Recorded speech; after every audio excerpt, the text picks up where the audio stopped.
अगले साल यानी 2027 में होने वाले उत्तर प्रदेश विधानसभा चुनावों को लेकर सूबे की राजनीति में हलचल तेज हो गई है।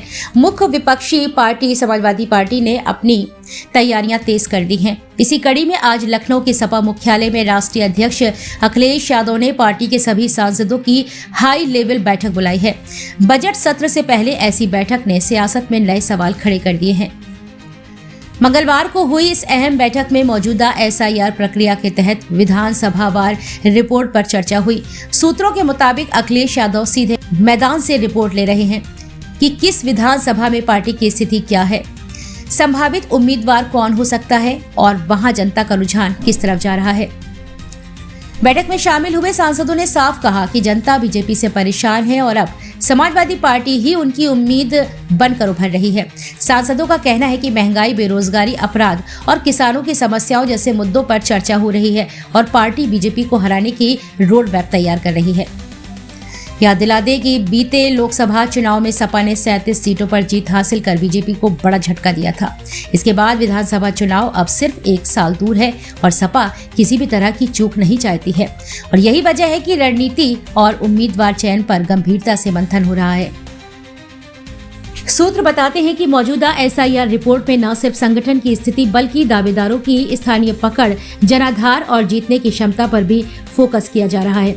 ये पहली बार है जब इतनी शुरुआती स्टेज पर ही उम्मीदवारों पर चर्चा शुरू हो चुकी है।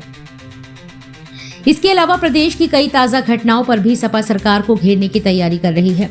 प्रयागराज में धरने पर बैठे संतों का मुद्दा हो या वाराणसी के मणिकर्णिका घाट पर हुई तोड़फोड़ की घटना, सपा इन्हीं चुनाव मुद्दे में बदलने की रणनीति बना रही है। पार्टी नेताओं का दावा है कि धार्मिक, सामाजिक और कानूनी सवालों पर जनता के भीतर असंतोष है।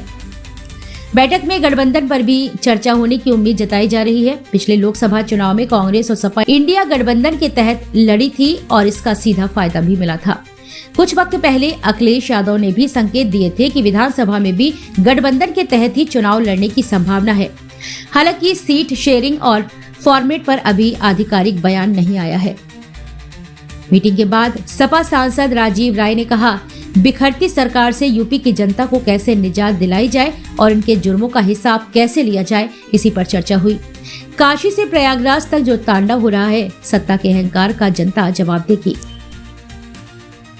वहीं सांसद जियाउर रहमान बर्क ने कहा कि हमारी पार्टी मजबूत है और एक है। हमारी कोशिश है कि मजबूती से चुनाव लड़े और अखिलेश यादव को मुख्यमंत्री बनाए। कुल मिलाकर 2027 के विधानसभा चुनाव से पहले समाजवादी पार्टी ने मिशन मोड में अपनी रणनीति को आकार देना शुरू कर दिया है। रिपोर्टिंग, संगठन, दावेदार, गठबंधन और मुद्दों को लेकर तेजी से तैयारियां चल रही हैं। ऐसे में देखना दिलचस्प होगा कि आने वाले महीनों में सपा कौन सा बड़ा कार्यक्रम या रोड मैप जारी करती है और बीजेपी इस पर क्या जवाबी रणनीति अपनाती है।